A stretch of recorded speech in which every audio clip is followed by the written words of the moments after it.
Selamat pagi. Hari ini aku sebenarnya itu pengen bikin vlog tapi tidak jadi teman-teman. Karena mendadak aku tuh sakit amandel aku kumiat ya.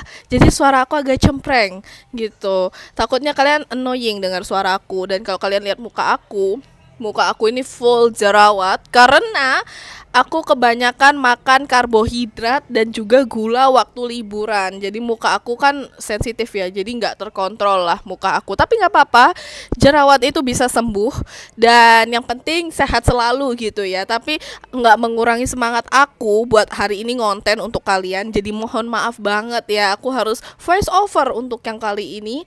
Dan mohon maaf kalau kalian harus melihat muka aku yang seperti ini untuk satu video. Semoga nanti cepat sembuh, mulai dari amandel aku yang kumat sampai muka aku sudah sembuh gitu ya. Semoga aja gitu. Ya udah, ikutin keseharian aku hari ini karena banyak banget kita masak-masak, dan rencananya nanti sore aku itu mau ngasih-ngasih kado Natal yang sudah lama nggak dikasih gitu ya. Jadi kalian bisa lihat reaksinya orang-orang. So let's go.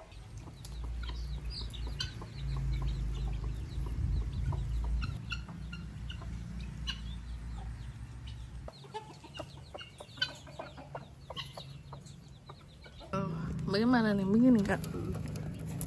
Mahal ya? Sudah berapa lama ayam mutiara? Jadi. Hah? Jadi kak?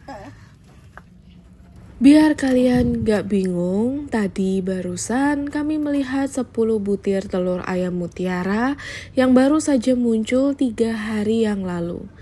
Dan dikira tidak jadi ayam, ternyata jadi dong menurut Ama. Makanya ditaruh kembali. Seperti biasa, pagi-pagi pasar datang ke rumah. Biasanya sih membawa sayur dan ikan, tapi sekarang kepiting besar Alaska. Asik, kayak SpongeBob. Serius, kepiting ini bukan kami ternak, melainkan mereka tangkap sendiri dari laut. Kepiting hidup satu karung ini dijual si ibu dengan harga 60.000 per kilonya dan ada 3 kilo. Hari ini kita membuat sukun rebus yang dimasak dengan sayur labu dan juga daunnya. Di desa kami kalau beli daun labu pasti disertakan 1 potong labunya seperti ini. Buah labu dipotong bersamaan dengan kulitnya karena ini labu muda. Jadi ketika dimasak kulitnya tidak akan keras, pasti lembek. Kami kurang tahu ya nama labu ini apa. Cuma kami sebutnya labu desi. Mungkin ada yang tahu nama Indonesianya, bisa komen di bawah. Semacam labu kuning begitu, tapi kulit warnanya hijau. Lanjut, rendam daun labu dengan air agar ketika dimasak tidak keras dan berambut. Setelah itu boleh deh dimasukkan bersamaan ke dalam sukun labu rebus. Bumbunya nggak aneh-aneh, ada garam, lada, bumbu penyedap, dan kawan-kawannya boleh masuk yang menurut kalian pas. Nah, teman-teman, seperti yang aku bilang di awal, kalau aku itu lagi berusaha diet gula dan juga menghindari makanan yang berbumbu santan. Jadi, aku akan makan sayur ini polosan. Tapi karena satu keluarga yang lain tidak ikut diet, maka Ama menaruh air santan peras di dalam sayurannya. Terakhir tinggal dimasak saja sampai mendidih. Aku tipe orang yang gak ambil pusing dan gak mau punya pikiran berlarut-larut alias overthinking. Berat badan nambah 5 kilo waktu liburan, gak masalah. Namanya juga lagi bahagia, jangan dilimit. Yang penting jiwa raga sehat, urusan berat badan masih bisa diet. Kulit pun juga begitu. Dulu aku orang yang paling sensitif masalah kulit. 1 jerawat kecil aja bisa merubah mood bahagia. Tapi sekarang sih aku santai ya. Setelah paham bahwa tubuh akan terus berubah dari waktu ke waktu. Jerawat bisa sembuh. Yang penting aku belajar, dalam liburan pun aku tetap harus menjaga pola makan, apalagi kalau sudah menyangkut gula dan karbohidrat, karena kulit aku sensitif about it. Makanan-makanan selanjutnya tidak aku makan seperti ikan goreng yang wajib ada di tempat kami karena protein yang murah yang bisa kami makan itu hanya ikan. Kalau untuk ayam agak PR ya, harus kita ambil jauh-jauh dari desa sebelah. Dan juga Ama lagi doyan banget masak kerupuk karena adik-adik aku di rumah hobi sekali nyemil kerupuk. Jadi deh kami harus memasak kerupuk atau menggoreng kerupuk untuk stok di rumah anak-anak dan adik-adik aku makan. Maaf ya, vlog kali ini nggak bisa kebanyakan ngevlog. Karena ya seperti kalian lihat dan dengar di kamera, suara aku tuh hampir habis. Jadi terpaksa harus voice over begini. Jujur, pulang dari Jakarta, oh iya kalau kalian belum lihat videonya, bisa kalian lihat di vlog sebelumnya ya, seru banget. Oke, balik lagi.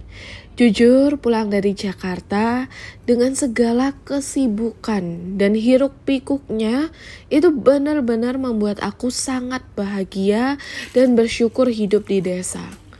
Karena kalian pasti pernah lah melihat atau bahkan merasakan sendiri. Bangun pagi, siap-siap ke kantor, entah pakai kendaraan sendiri atau kendaraan umum, kamu bersama ratusan orang di sekeliling kamu melakukan kegiatan yang sama, meskipun ke kantor yang berbeda. Sepanjang perjalanan, bukannya memikirkan dirimu, tapi otak sudah penuh dengan pekerjaan, atau bahkan belum memulai hari saja kalian sudah lelah di jalan. Kegiatan yang sama terus-menerus kamu lakukan setiap hari. Berangkat jam 7 pagi dan pulang jam 6 malam. Belum tertampar lembur dan kesehatan yang kian menurun. Sadar tidak sadar, kamu sudah terjebak di dalam sebuah lingkaran penjara yang sudah kamu ciptakan. Kamu sih enak ya Velin ngomong gini. Kerjaan kamu kan gak mengharuskan kamu ke kantor. Kamu tidak merasakan apa yang kami rasakan. Aku tahu, kalian pasti punya greget ngomong kayak gitu ke aku. Justru, aku adalah alumni lingkaran penjara yang tadi kusebutkan. Teman-teman, kalau kalian bekerja dari jam 7 pagi sampai jam 5 sore, bayangkan jadi aku yang bekerja non-stop dari pagi sampai jam 10 malam. Aku bahkan tidak tahu kapan aku bisa pulang ke rumah. Bahkan untuk mengabari orang di rumah saja aku tidak bisa. Tidak menutup kemungkinan aku akan bekerja dari Senin sampai Senin. Karena itu sudah pernah aku rasakan. Jangankan mengurus diri sendiri. Memikirkan diri saja rasanya tidak mungkin. Karena otak dan raga terlalu fokus pada hal yang penting, yaitu bekerja. Tapi, apa sih maksud dari omonganku ini? Lalu apa solusimu, Velin? Solusi dari aku sederhana. Pikiran adalah sumber kebahagiaan dan penyakit. Pikiran yang baik menarik energi positif dan juga sebaliknya. Pikiran yang jahat menarik energi yang jahat juga. Tenang, aku gak menyuruh kalian keluar dari pekerjaan dan pindah ke desa. Tapi lebih ke arah, coba dulu deh, punya mindset untuk hidup slow living alias hidup dengan alur yang lebih lambat. Resapi dan rasakan momen dari waktu ke waktu. Seperti kayak gini nih. Ketika kalian lagi di jalan, stop memikirkan pekerjaan. Coba deh, pikirkan dirimu sendiri. Seperti nih, hari ini aku pakai kemeja warna biru. Warnanya sama seperti langit hari ini yang cerah. Kata-kata sederhana yang positif justru akan membawa perubahan yang dampaknya luar biasa. Ketika kamu capek bekerja, coba lihat sisi positifnya. Wah, banyak pekerjaan yang ternyata sudah aku selesaikan. Saatnya pulang dengan perasaan puas. Karena pengangguran juga gak enak loh teman-teman. Gak punya kerjaan itu gak seenak yang kalian pikirkan. Karena gak ada rasa puas dalam diri sudah menyelesaikan sesuatu. Ya susah sih, apalagi kalau kondisi badan tuh lelah dan kepala rasanya mau pecah. Tapi sedikit cahaya dan kata-kata baik tidak akan membunuh pikiranmu kok. Dicoba aja dulu. Kalau isi sosial mediamu drama, pertengkaran, atau debat pilpres yang tambah bikin naik darah, coba deh dikurangi dan lebih mengikuti orang-orang yang positif, yang berdampak baik untuk kesehatan mentalmu. Percaya deh, indah atau tidaknya dunia itu bergantung dari kacamata siapa yang melihat. Kalau kamu punya waktu sehari saja untuk mengurus dirimu dan keluarga, jangan buru-buru bilang, "Yah, besok udah hari Senin lagi." Yuk, nikmati momen hari Minggumu yang belum usai. Tahan dulu, tahan. Tahan pikiran untuk bekerja. Pikirkan apa yang sekarang sedang kamu bahagiakan. Karena bukan kamu saja yang capek. Bukan kamu saja yang rasanya ingin menyerah ketika bekerja. Karena faktanya, semua pekerjaan itu punya definisi capek yang berbeda-beda. Ada resiko di balik layar yang tidak kalian lihat. Tapi percayalah, hidup itu indah ketika kamu mampu memaknainya. Oh iya, karena kami adalah usaha rumahan kecil, maka kalau ada kesempatan kami harus membuat stok bahan-bahan dan perlengkapan memasak seperti isi pia kacang yang tadi pagi kami buat. Dan juga selai roti sih biasanya, tapi hari ini kami nggak bikin. Isian pia kacang selalu dibuat sehari atau 2 hari sebelum membuat pia, dengan tujuan agar tetap fresh dan tidak disimpan lama di dalam kulkas. Karena proses pembuatan isi pia kacang sendiri bisa memakan waktu sampai 8 jam loh. Dari awal merebus kacang sampai dibuat menjadi bola. Sekarang, selagi menunggu isian pia kacang dingin, kami langsung membuat pesanan roti 1000. Hari ini ada 100 buah roti nanas dan coklat yang akan dikirimkan ke desa sebelah. Ini sih bakal kedengaran jahat, tapi aku bisa bilang kalau aku tuh kangen sama roti 1000 melebihi kangen sama ama dan adik-adik aku di rumah. Jujur ya, salah satu hal yang membuat aku bahagia itu melihat roti gemuk-gemuk gitu yang terpanggang dengan sempurna dan aromanya mengisi satu dapur. Definisi bahagia itu sederhana. Bukan karena dikelilingi harta benda duniawi, tapi lebih ke arah ternyata kebahagiaan yang sesungguhnya itu ketika kamu mampu melihat keindahan dari hal yang sederhana. Ya, segampang mencium aroma roti.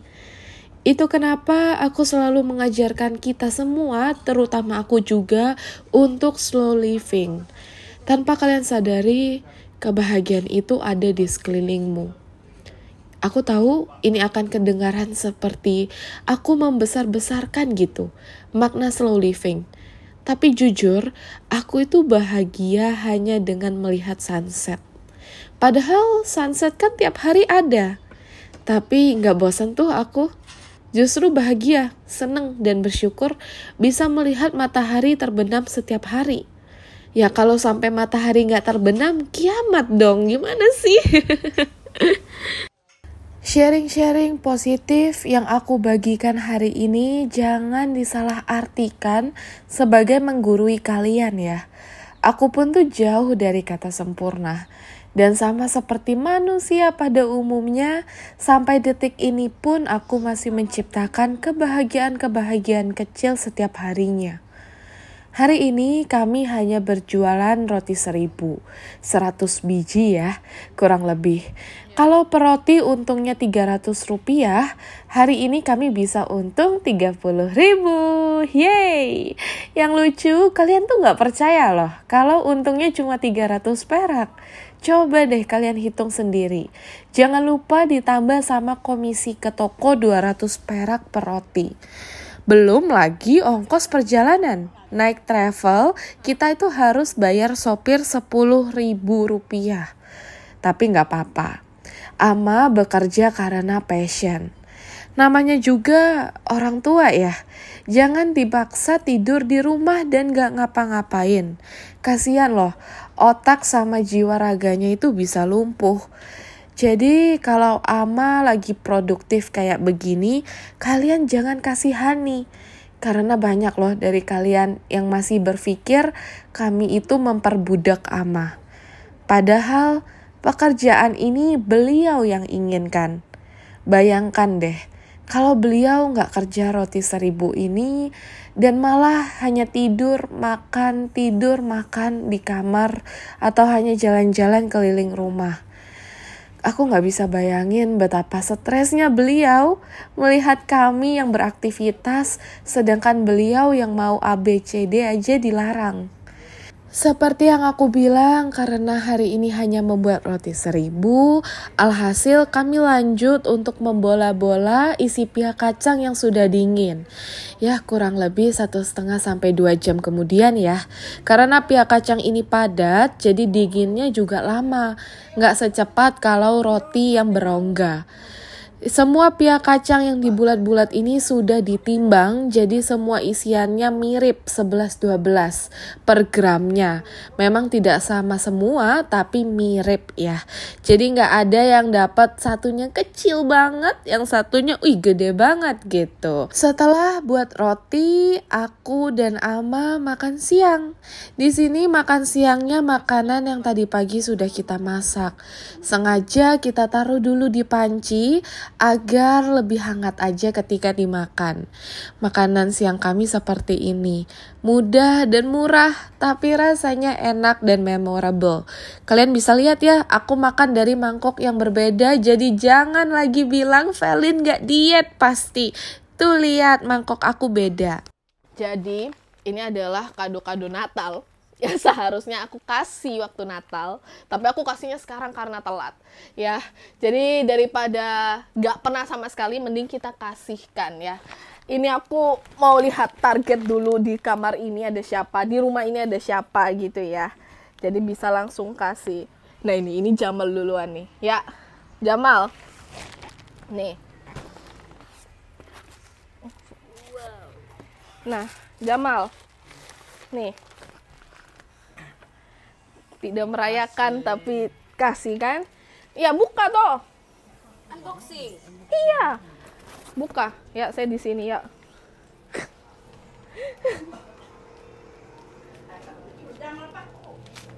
Paku apa? Hah? Kasih dekat dulu. Lain akan cukup akan itu Kasih dekat biar. Buka. Tet. Sering. Wah, apa tuh? Buka baju toh. Bagus. bagus. Wah, keren. Ya, target berikutnya. Ada orang juga di sini ternyata. Ini mungkinkah? Oh ya ini Aku lupa hadiahnya nih. Tidak ada tulis nama. Nah, ini. Ya.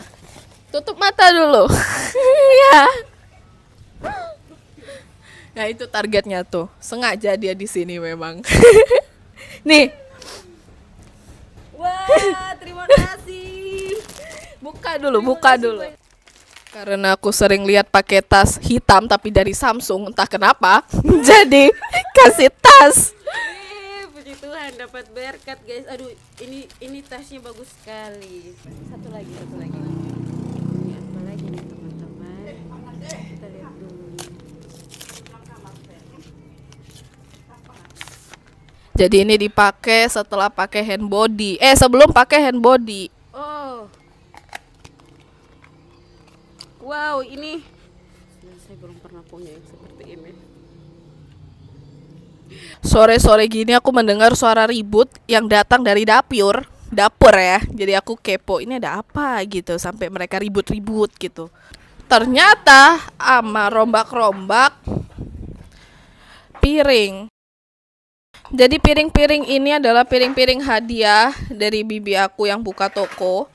Dan semuanya dilempar ke Ama. Sekarang Ama punya ratusan piring dan tidak tahu mau jual ke siapa. Jadi terpaksa harus kami simpan. Mungkin nanti ada acara pernikahan, undang artis, kita bisa kasih keluar nih piring-piring sebanyak ini nih.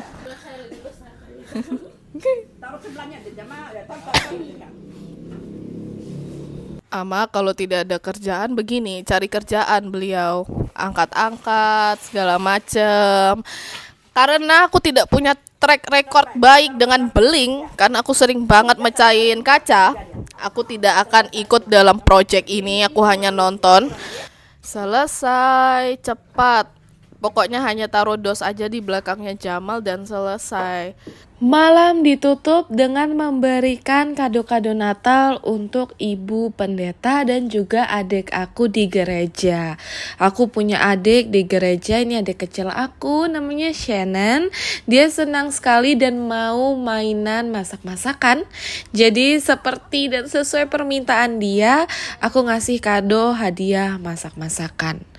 Setelah ini teman-teman, kami akan pergi melakukan road trip keliling NTB bersama Ama dan juga keluarga untuk mencari keluarganya Ama yang hilang, dan minggu ini vlognya akan tayang. Jadi kalau kalian tertarik, yuk ikut kami untuk jalan-jalan. Karena aku bisa meyakinkan ke kalian kali ini benar-benar seru. Ini adalah ibu pendeta yang aku kasih tas juga, oke? Yaudah, itu aja, sekian dan terima kasih yang udah menonton. Jangan lupa untuk like dan subscribe kalau kalian suka sama video kali ini. Dan besok mampir lagi, oke? Jangan lupa, jangan sungkan-sungkan, jangan gugup-gugup gitu. Karena kalian selalu aku anggap seperti keluarga sendiri. Jadi anggap aku kayak keluarga kamu sendiri di YouTube. Bye-bye, see you next time.